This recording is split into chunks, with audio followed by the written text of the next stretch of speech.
Universo Diverso, com Luciana Neri. Vamos falar sobre demências. Conversar com o professor Arthur Prado Neto, ele é neuropsicólogo, doutor em psicologia. Professor, muito obrigada por ter aceitado o nosso convite. Vamos começar definindo o que é exatamente uma demência. Demência na terceira idade, Luciana, a gente fala de Alzheimer e transtornos aparentados. Então está tendo uma mesma tendência de chamar as demências atualmente tudo de Alzheimer ou DA, doença de Alzheimer, né? O que antigamente as pessoas falavam que as pessoas estavam caducando, mas nem tudo é Alzheimer, né, professor? Tem outras demências também. Em idosos a gente tem a mais comum, que é Alzheimer, a demência vascular, a demência frontotemporal, a doença de Parkinson, que também é uma demência porque é neurodegenerativa, e a demência de corpo de Levy. E cada uma dessas tem causas, sintomas e manifestações diferentes, né, professor? Sim, então a gente fala aqui de senilidade, né? Os sintomas são diferentes, por exemplo, o Alzheimer, a área afetada é o hipocampo. E normalmente as demências senis, ela demora de manifestar, pode ser percebida até 5 anos, 3 anos, 4 anos, porque a área afetada, o cérebro tem a neuroplasticidade, então uma área vai ajudar a outra. Então o tempo que essa área está ajudando, chega um momento que o outro lado do cérebro satura. E é quando a família procura o especialista, o neurologista ou o neuropsicólogo para fazer uma avaliação, para saber o que está acontecendo, por que o idoso ele mudou repentinamente, começou a ter lapsos de memória ou não saber onde é que ele está. Algumas pessoas, algumas famílias acham normal e regular o esquecimento, por exemplo. É sempre o primeiro sinal de uma demência, a questão da memória? O lapso de memória ele é comum a partir dos 50 anos, mas ele não tem relação com a senilidade, com o envelhecimento, vamos dizer, atípico, com o envelhecimento a risco, com o envelhecimento ligado a doenças neurodegenerativas. E como distinguir entre um lapso de memória típico, causado aí por estresse ou pela própria idade, e uma doença neurodegenerativa, né? Como identificar mais ou menos em cada uma dessas doenças que o senhor falou anteriormente? Na doença de Alzheimer, o mais comum é a pessoa repetir, é não saber que local que ela está, estranhar a própria moradia, porque a área afetada é o hipocampo.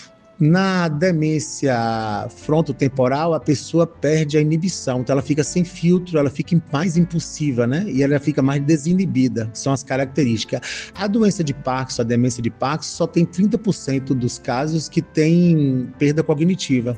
Então a perda maior, a área afetada maior é a parte motora, né? E a de corpo de Levy, o interessante dela é porque ela tem delírio e alucinação. Então a pessoa começa a ver besouro e ela tem impressão que viu alguma coisa e existe uma relação dela com e tremor também. Então ela pode ser confundida com a doença de Parkinson, também a corpo de Levy. Os sinais de alerta, né? Quando a família ou a própria pessoa deve sentir que tem que procurar um especialista para tratar sobre esse assunto. O sintoma mais comum é repetição. Não lembrar que tomou remédio, tomar 2, 3 vezes, fazer a mesma pergunta várias vezes, perda da noção de tempo também, não saber que horas é, qual é o dia da semana, dificuldade de aprender novas informações. Às vezes também são pessoas que estão no dia a dia em casa, começam a mudar a receita, colocar sal demais ou esquecer uma panela no fogo e repetindo, não uma vez só, mas várias vezes, né? Quando a gente está muito estressado, passando por um processo de luto, ou de muita tristeza, ou de muita confusão assim na vida pessoal, esses sintomas podem aparecer também, né? Podem sim, inclusive a perda do cônjuge pode desencadear sintoma depressivo com perda da memória, com dificuldade de se lembrar das coisas e que às vezes pode confundir com o início precoce de algum transtorno senil.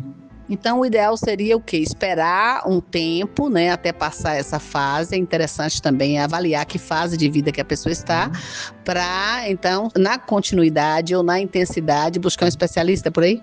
O luto, normalmente, quando o idoso passa pela questão do luto, é importante ser acompanhado por um terapeuta, por um neuropsicólogo que vai fazer esse trabalho, que vai encaminhar mais adiante, né? E ver se as funções são preservadas, se somente um luto, se é uma depressão ligada ao luto, ou se já foi um começo de sintoma senil, né? Não é uma tarefa fácil diferenciar o que é uma senilidade, né, um adoecimento patológico, de um envelhecimento normal, de um processo de luto. Quais as pistas que o senhor daria às famílias, professor? Por exemplo, visões, alucinação visual ou delírio, aí já é sinal senil. Outra coisa, falsas memórias. Falsas memórias é muito comum. Lembrar de coisas que não existiu, ou achar que aconteceu, ou começar a esconder as coisas também. Então, daí a importância de uma avaliação neuropsicológica, porque ela é mais eficaz no diagnóstico, no início do transtorno, do que a ressonância magnética. Sintomas como compras impulsivas, não conseguir gerenciar os próprios recursos financeiros, desinibição comportamental também podem aparecer nas demências? Sim, o DFT, por exemplo, demência frontotemporal, a pessoa ela perde o filtro, fala tudo que vem à cabeça. Na literatura diz mesmo cleptomania, né? Começa a fazer pequenos roubos sem precisar daquilo. É falta do controle do impulso. Importante registrar esses sintomas, porque muitas vezes a sociedade julga, né? Sem saber que é um adoecimento. E no Alzheimer, professor, também acontece isso? No Alzheimer, o mais interessante é saber que o paciente ele vai confundir a casa dele e falar que não é a casa dele, onde que ele vai, eu não conheço esse local, porque a área do hipocampo ela está comprometida. E muito fuga da realidade, perda, não sabe o que vai fazer, porque a produção de acetilcolina ela caiu. Então, é um problema fisiológico que envolve aí uma área do cérebro, que é o hipocampo, e também um neurotransmissor, que é a acetilcolina. Interessante. E tratamento, professor? O que tem de tratamento para as demências atualmente, especialmente para o Alzheimer? As medicações, que só tem 2 medicações para isso, ela vai, no caso, frear a evolução, mais a reabilitação cognitiva, que é importante, porque um dos erros antigamente é achar que a pessoa com Alzheimer ela não aprende coisas novas, e isso aí é falso. O cérebro, ele, mesmo com Alzheimer, a gente consegue reabilitar e atrasar essa perda cognitiva. E tudo isso passando aí pela avaliação neuropsicológica, não é? A avaliação neuropsicológica ela é encaminhada para um neurologista, porque às vezes na ressonância ainda não apareceu sintomas da neurodegeneração, porque normalmente ela aparece quase 5 anos depois, 4 anos, e aí ele pede para fazer uma diferenciação se é envelhecimento típico, que chamava antigamente de normal, ou se é um comprometimento cognitivo leve, ou se já é o início de alguma demência. Então, a avaliação tem essa função e, a partir da avaliação, é que a equipe multiprofissional ele poderá trabalhar a questão da reabilitação e como é que vai conduzir o tratamento, adaptando o paciente da melhor forma possível, né? O que fazer para não ganhar o Alzheimer, né? Que ninguém quer um presente desses. Ganhar Alzheimer é consumo de alimentos açucarados e industrializados, sobretudo alimentos processados, excesso de peso e sedentarismo, consumo de glúten, leite e derivados, tomar remédio para gastrite, porque ele impede a absorção de zinco e vitamina D12, que tem uma relação com a memória, fumar, ficar bastante tempo estressado, não dormir direito e fast food. Ou seja, hábitos que vários profissionais de saúde vêm denunciando há muito tempo como hábitos nocivos à saúde de forma geral e no Alzheimer em particular, né? O tripé para ganhar o Alzheimer é chegar em casa cansado, pedir um sanduíche ou uma pizza, dormir menos de 8 horas por dia, não fazer atividade física, acordar estressado, tomar um remédio para gastrite, porque se você comeu só processado, e é um ciclo vicioso. O remédio de gastrite você pode tomar 1 ano, mas daqui a pouco você tomou 20 anos, então você ficou com má absorção de zinco, de B12 e por aí vai, sem sair, baixa da vitamina D, atividade física, e aí tem os fatores hereditários também, né?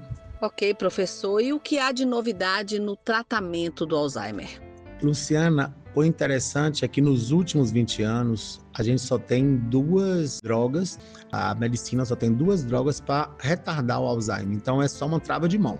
O que apareceu de novo é o protocolo RECODE, que um neurologista americano, ele vai desmistificar o Alzheimer, o fim do Alzheimer, né? Que o Alzheimer não é mais uma sentença de morte e que você pode frear, viver bem 15 anos e, assim, ele cita vários casos, né? Fazendo uma dieta equilibrada, a reabilitação, atividade física, psicoterapia e mais o que há no mercado, né? Então, você mudar seus hábitos de vida é essencial para atrasar, para viver bem com o Alzheimer. Então, já não é mais uma sentença de morte. Quando deve começar essa prevenção para o Alzheimer? A prevenção do Alzheimer, atualmente, o protocolo RECODE, ele fala para começar aos 40 anos. Se você começa a ter uma consciência a partir dos 40 para evitar o Alzheimer, já é algo que você vai ter um retorno positivo muito bom quando você tiver a partir dos 60, 70, né? A prevenção importantíssima, né, professor? Vamos retomar aqui um conceito. O senhor falou que o Alzheimer é uma doença neurodegenerativa. Como é que a gente pode explicar isso para a população de uma forma bem simples? O Alzheimer, na verdade, é neurodegenerativa porque os neurônios eles vão morrendo. É como se tivesse um cupim comendo uma madeira.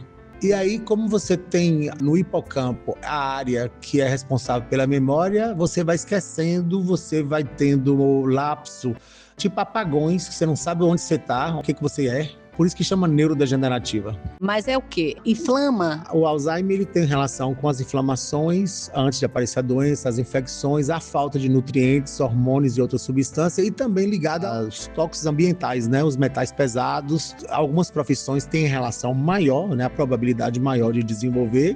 O histórico de vida também, muito estresse, muita preocupação. O Alzheimer ele é multifatorial.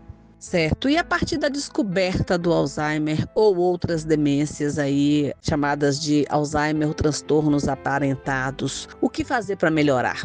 Melhorar é seguir alimentos orgânicos, atividade física regular, boa higiene oral, cortar glúten, leite e derivados, a higiene do sono, controle do estresse, remover metais tóxicos, optimizar a vitamina D3 e hormônios, com modulação responsável.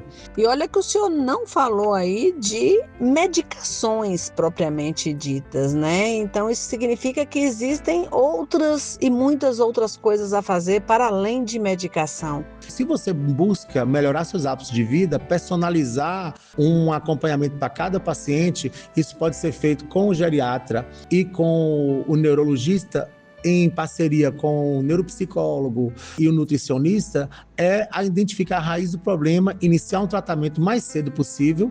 Droga não é a primeira linha de tratamento, mas sim mudar os hábitos de vida, uma alimentação equilibrada, socialização, que hoje é essencial para envelhecer bem, e exercícios cognitivos. Muito obrigada, professor.